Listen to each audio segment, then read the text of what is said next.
창세기 12장 1절부터 우리 9절까지 읽습니다. 1절부터 9절까지 읽겠습니다. 자, 우리 다 찾으셨으면 함께 한 목소리로 봉독합니다. 여호와께서 아브라함에게 이르시되 너는 너의 고향과 친척과 아버지의 집을 떠나 내가 내게 보여줄 땅으로 가라. 내가 너로 큰 민족을 이루고 내게 복을 주어 내 이름을 창대하게 하리니 너는 복이 될지라. 너를 축복하는 자에게는 내가 복을 내리고 너를 저주하는 자에게는 내가 저주하리니 땅의 모든 족속이 너로 말미암아 복을 얻을 것이라 하신지라.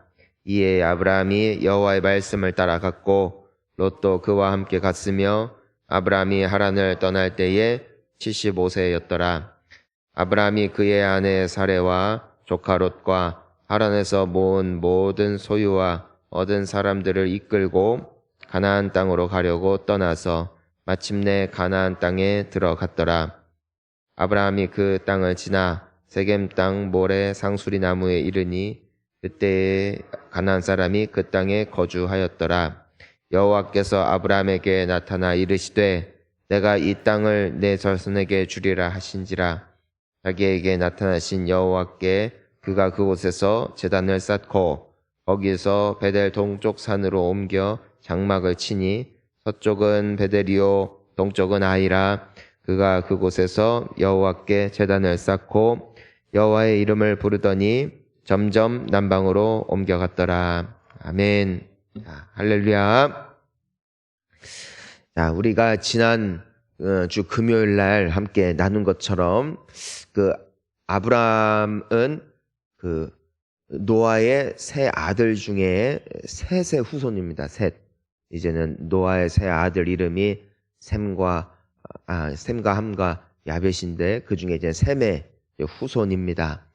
그 선조들은 다 30대 때 아이들도 낳고 평범하게 결혼을 하고 또 오랜 기간 그 땅에서 거주를 했는데 희한하게도 데라 때부터 꼬인단 말입니다. 그를 보면은 70세가 넘어서야 이 자식들 낳고 또 아들 중에 한 아들은 자기 아버지 데라보다 먼저 이 세상을 떠나게 되어지고 그리고 그 후손들의 결혼하는 대상자들도 보니까 다른 이웃들이나 다른 집안 사람들과 교류도 별로 없는 이상하게 안 되는 집안이 된 사건이 데라 아브라함의 아버지로부터 이제는 시작이 되는 것을 이게 보게 됩니다. 이게 잘 나가다가 꼬이는 것이죠.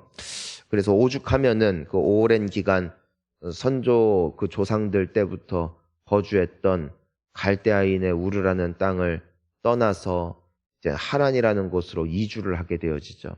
그러니까 굉장히 삶이 고단하고 또 어려움 가운데 있었다는 것을 우리가 볼 수 있게 되죠. 그리고 그 아브람 역시도 그곳에서 자기 아버지 데라를 여의게 되어지고 이방인의 땅에 와서 새롭게 정착해야 되는 이 상황, 그리고 모든 것들이 좀 엉망이 되어지고 낙심이 될 법한 순간 가운데 그 아브라함을 찾아온 분이 바로 오늘 이 말씀의 하나님이셨다. 자, 우리 1절 말씀 함께 읽어보겠습니다.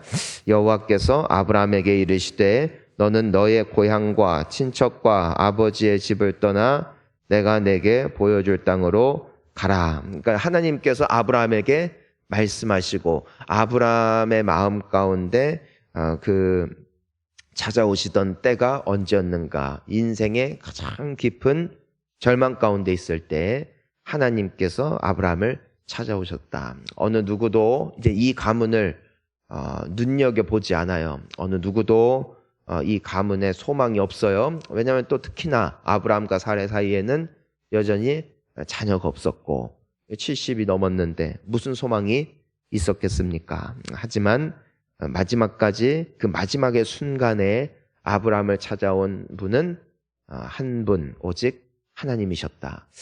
여러분, 우리가 어느 정도 인생에 살면서 어느 정도 먹고 살만도 하고 어느 정도 잘 나가고 또 젊고 힘이 있을 때는 나를 찾아오는 이가 있습니다. 하지만 힘을 잃고 더 이상 매력이 없어지고 어쩌면 내가 실수를 하거나 잘못을 하여 내 주변에 아무도 없을 때라도 끝까지 내 곁을 지켜주시고 마지막까지 나를 찾아오실 분은 오직 하나님이십니다. 그분 때문에 우리가 여기 있는 것이죠. 누가 우리한테 기대를 가졌어요? 누가 우리에게 미래를 말했어요? 그냥 이렇게 살다가 죽겠지. 하지만 우리에게 꿈과 소망을 주시고 또 오늘 이 순간도 우리 손을 붙잡아 주시며 내가 너를 도와줄 것이다 말씀하시는 참으로 마지막까지 끝까지 우리와 동행하실 하나님을 더 사랑하는 우리가 되었으면 좋겠습니다. 의리를 잊지 말고 주님이 주신 은혜 잊지 말고 지금 나한테 잘해주는 사람한테 시선 빼앗기고 지금 나의 편이 되어주는 것 같은 환경, 편이 되어서 하나님과 밍숭맹숭한 관계 되는 것이 아니라 끝까지 나와 함께 하시리는 오직 하나님이심을 믿으며 그분을 우선순위로 잡는 우리 모두가 되어야 될 줄 믿습니다. 하나님이 아브라함에게 약속을 주시잖아요. 2절 보니까 내가 너로 큰 민족이 이루고 너에게 복을 주어 내 이름을 어떻게 창대하게 하리니 너는 복이 될지라. 어느 누가 아브라함에게 이런 약속을 줄 수 있을까? 사실 누군가에게 약속을 주더라도 우리는 보통 가능성이 있는 사람, 될성 싶은 사람, 떡잎이 또 괜찮은 사람, 이런 사람들을 부르지 좀 어찌 보면 상품성이 떨어진 사람, 효용 가치가 떨어진 사람에게 큰 기대를 두지 않습니다. 아브라함은 75세가 넘었고 아내와 사이에 자식도 없고 집안도 몰락했고 이젠 찾아오는 이도 없고 관심 갖는 이도 없고 하지만 하나님은 그런 아브라함을 찾아가셨다. 여러분 우리가 이와 같은 은혜를 입은 줄 믿습니다. 우리가 고린도전서 1장의 그 말미에 보니까 너희 중에 사실 뛰어난 사람 별로 없다. 너희들 중에 괜찮은 사람도 없다. 하지만 하나님이 너희를 택하신 이유가 있대요. 우리를 택하신 이유가 있대요. 하나님이 영광 받으시기 위해서. 하나님이 하셨다는 것을 어느 누구도 부정할 수 없는 주인공이 되게 하시려고 우리를 택하셨다는 것이에요. 아니 될성 싶은 사람 잘 되게 하는 거 사람도 합니다. 똑똑한 사람, 똘똘한 사람 교육 잘 시켜갖고 인물 만드는 거 그건 전문가들도 할 수 있어요. 하지만 전문가도 못 바꾸리 인생을 바꾸실 수 있는 분이 계십니다. 그분이 하나님이세요. 우리는 어찌 보면은 그런 사람들이라는 것이에요. 만약에 뛰어나고 잘나서 부르신 것이 아니라 어찌 보면은 이 세상의 기준으로 봤을 때 다 기대를 갖기에는 어려운 사람들. 하지만 하나님이 내가 그럼에도 너를 사랑하고 너를 복되게 할 것이다. 약속을 주셨고 또한 우리에게 믿음을 주셔서 주님을 따라갔더니 결국 그 인생의 끝이 승리였으며 기쁨이었으며 행복이었음을 나뿐만이 아니라 모든 사람들이 발견케 함으로 하나님은 과연 살아계심을 드러내시는 분, 영광 받으시는 분, 그분이 바로 우리가 예배하는 하나님이신 줄 믿습니다. 그러니까 얼마나 감사해요. 그러니까 아브라함 역시도 그런 기적의 주인공이 되었다라는 것입니다. 자, 이 아브라함이 우리 4절 함께 읽습니다. 아브라함이 여호와의 말씀을 따라갔고 롯도 그와 함께 갔으며 아브라함이 하란을 떠날 때에 75세였더라. 자, 아브라함이 잘 나갈 때 만약에 30대 40대 아직 그래도 쌩쌩하고 아직 힘이 있을 때 하나님께서 아브라함을 부르셨다면 아브라함은 순종을 안 한다. 하나님은 때에 맞게 부르신다. 지금은 아브라함이 어떤 상태예요? 힘 빠지고 모든 거 잃고 어찌 보면은 의지할 곳 없는 가장 마음이 가난한 때예요. 가난한 때. 마음이 가난한 때. 참고로 아브라함은 소유는 많아요.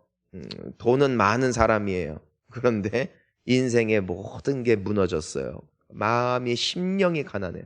그러니까 예수님이 뭐라고 말씀하세요? 심령이 가난한 자가 복이 있다. 기도는 누가 할까? 심령이 가난해야 해요. 누가 주님의 말씀에 순종하려고 애를 쓸까? 심령이 가난해야 돼요.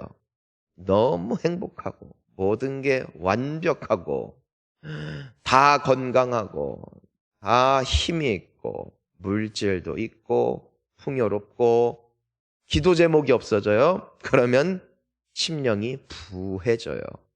심령이 굉장히 풍요로워져요. 그러면은 그것이 저주는 절대로 아닌데 그때는 하나님의 말씀을 듣고 하나님의 뜻을 알아도 순종하지 않을 때가 많다. 새벽 기도를 시작하는 많은 분들의 공통점이 뭐냐면은 심령이 가난할 때. 내가 기도하지 않고서는 견딜 수가 없고 기도 안 하면 안 될 만한 큰 사건들이 있었고 다 계기가 있어요. 계기. 안 하면 안 되겠다. 안 하면 안 되겠다. 아브람 역시도 마찬가지죠. 그가 젊었을 때는 힘도 있고 백도 있고 아버지도 잘 나갔고 그런데 시간이 지나고 보니까 완전히 그 빈털터리, 마음의 빈털터리. 하나님의 말씀을 듣고 따라갔다. 하나님께서 주시는 그 은혜의 때가 있는데 그때는 누가 아시는가? 하나님이 아세요. 내가 정말 주님의 영광 위해서 쓰임받고 싶고 주님 위해서 뭔가 일하고 싶고 나의 인생에 뭔가 변화가 나타나고 싶고 하지만 그 정확한 타이밍과 계기의 때를 아시는 분이 누구시다? 하나님이시다. 아직 때가 무르익지 않았을 때 주님은 기다리시고 때가 차면 주님은 움직이시고 아브라함에게 있어서 정확한 때는 더 젊을 때가 아니에요. 여러분 우리가 그럴 때가 있어요. 좀 더 젊을 때 예수님 믿었더라면 그 다 뻥이에요. 그때 하나님 찾아왔으면 당신들 예수 안 믿었어. 그걸 우리가 알아야 돼요. 내가 좀 더 빨리 정신 차렸다면 지금 정신 차린 것도 기적입니다. 하나님의 완전하신 타이밍은 이루 헤아릴 수가 없으며 그분의 지혜는 측량할 수 없음을 믿습니다. 주님은 정확하게 일하세요. 절대로 이르지도 않으시고 절대로 늦지도 않으세요. 이때가 그때라. 이때가 그때라. 그러니까 아브라함에게 있어서 정확한 때, 그러니까 그의 나이가 100세가 될 때 아들이 나오는 거 나중에 이삭을 낳잖아요. 하나님의 완전하신 때라고요. 완전하신 때. 그래서 그 하나님의 뜻이 뭐였어요? 사람이 할 수 없는 일을 하나님이 하셨다라고밖에 고백할 수밖에 없는 그림을 펼쳐내심으로써 모든 사람들에게 하나님은 과연 능력의 하나님이심을 드러내시는 그 하나님의 확실한 계획이 있었다라는 것이에요. 여러분 주님의 완전하신 계획이 우리의 인생 가운데 있음을 믿습니다.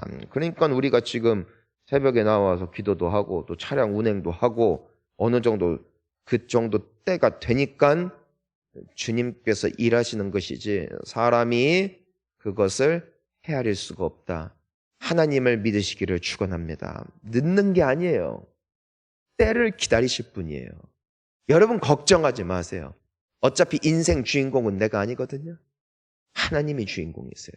하나님이 우리를 통해 영광 받으실 주인공이세요. 그리고 우리는 그 영광에 동참하여 주님과 함께 빛날 저 밤하늘의 별과 같을 빛날 존재들인 줄 믿습니다. 그러니까 아무 염려 말고 주님의 때에 주의 뜻이 이루어질 줄 믿고 오늘도 믿음으로 나아가는 우리 모두가 될 수 있기를 간절히 축원합니다. 자, 그래서 이제는 아브라함은 떠나는 거야. 그래서 떠나는 거예요. 때가 돼서. 다 계기가 있다. 어떤 분들은 내가 믿음이 너무 없어서 순종도 못하고 오늘 아브라함에게도 하나님이 주시는 약속이 뭐예요? 내가 너에게 지시할 땅으로 가라. 그리하면 큰 민족이 이루고 창대게 할 것이다. 너는 복이 될지라. 이 말씀을 보면서 우리는 항상 스스로에게 도전을 해요. 나도 순종해야 될 텐데. 그렇지, 순종해야 복을 받을 텐데. 순종하는 것도 은혜더라고. 순종하는. 그리고요, 사람이 어느 정도 무르익잖아요. 그러면 전에 안 되던 순종도 해. 저 같은 경우도 우리 다 그럴 거예요. 처음에는 새벽 가야 되는데 자고, 새벽 가야 되는데 자고, 못 일어나. 그럴 때가 있어요. 계기가 생겼어요, 계기가. 이제는 내가 새벽에도 기도해야겠다. 어떤 분들은 주중에 예배 한 번 하는 것도, 그러니까 일주일에 한 번 예배 드리는 것도 기적이었어요, 기적. 그러면서도 마음속에 늘 순종해야 될 텐데, 순종해야 될 텐데. 근데 시간이 지나고 어느 정도 때가 무르익으니까 하나님이 때에 따라 돕는 은혜도 주시고, 때에 따라 나에게 순종할 수 있는 힘도 주시고, 마음도 주시고, 때가 되니까 우리도 어떻게 할 수 있었다? 순종할 수 있었다는 것이에요. 아니, 여러분 그거 아세요? 어떤 분들에게 있어서는 새벽 기도 나온 여러분들은 거의 예수님급입니다. 신앙이 어떻게 새벽을 깨우냐는 거예요. 누군가에게 있어서는 저 사람들은 다른 차원에 있는 사람들이다. 영적으로 저 높은 고지에 이른 사람들이다. 근데 우리는 우리를 알죠? 우리 그런 사람들 아니라는 거? 여러분은 그렇게 생각했군요. 표정이. 아니에요. 여러분 그런 사람들 아니에요. 우리 절대로 아니거든요. 그냥 때가 되니까 그렇게 순종할 수 있는 은혜도 주셔서 우리도 여기까지 오게 된 것이고, 또 기도할 수밖에 없는 그 모든 게 돼서 이제는 우리가 온 것이지, 난 믿음으로 살겠습니다. 그래서 온 건 아니라고요. 왜 그것이 증거가 되냐면은 기도는 해요. 그러면 하나님 말씀 다 순종하냐고.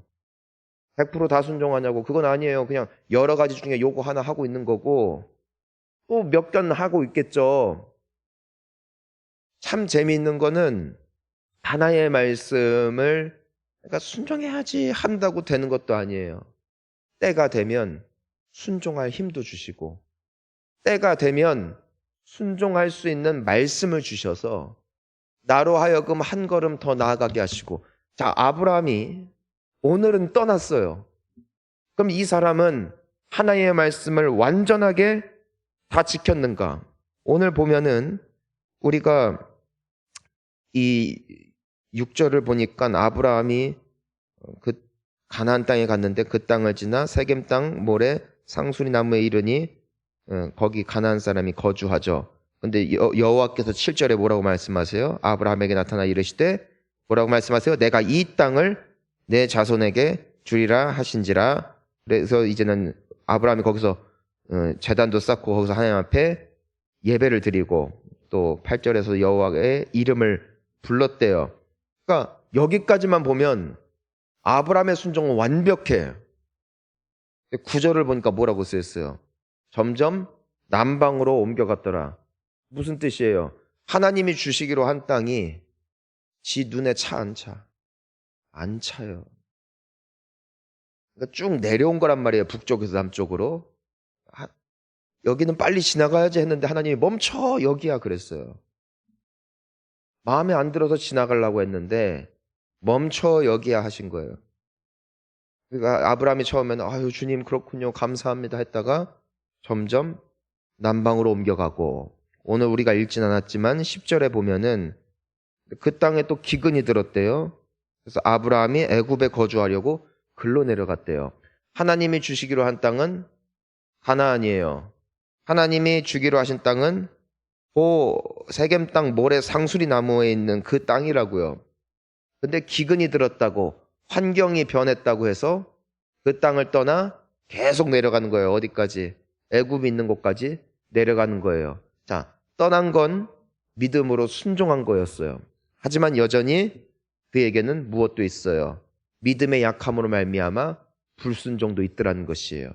근데 놀라운 것이 무엇이냐면은 하나님께서는 아브라함의 그 첫 순종을 그의 믿음으로 보시고 끝까지 그의 인생 가운데 동행하시더라는 것이에요. 우리가 작은 순종이라도 한 걸음 나아가잖아요. 하나님께서는 그 약속을 이루세요. 무슨 약속이셨어요? 내가 너에게 복을 줄 것이다. 너의 이름을 창대하게 할 것이고 너는 복이 될 것이다. 이 말씀을 이루셨음은 완벽해서가 아니라 비록 약하지만 내가 순종할 수 있는 범위가 하나님의 세계가 이렇게 크다면은 지극히 작은 일부이지만 그 작은 일부, 그 작은 한 걸음이라도 떼었을 때 하나님은 무엇이라고 칭하시는가? 네가 나를 믿었다 하셨다는 것이에요.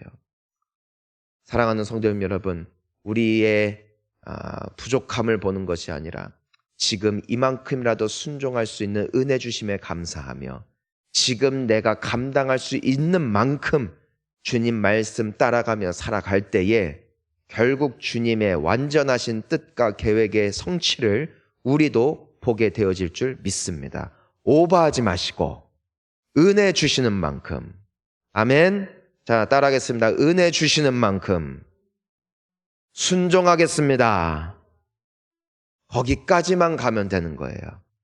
그러면 나머지는 주님이 책임지실 줄 믿습니다. 우리 또 지금 전도 대상자들을 위해서 특별히 기도하고 있는 때에 모든 세상 사람들을 위해서 기도하지 마시고 나의 마음에 주신 그 한 사람이라도 줬사오니 그 사람을 위하여 중보하며 기도하는 것, 이걸 통해 오늘도 주님이 우리 기도 들으시고 반드시 그들의 영혼 살리실 줄 믿습니다. 함께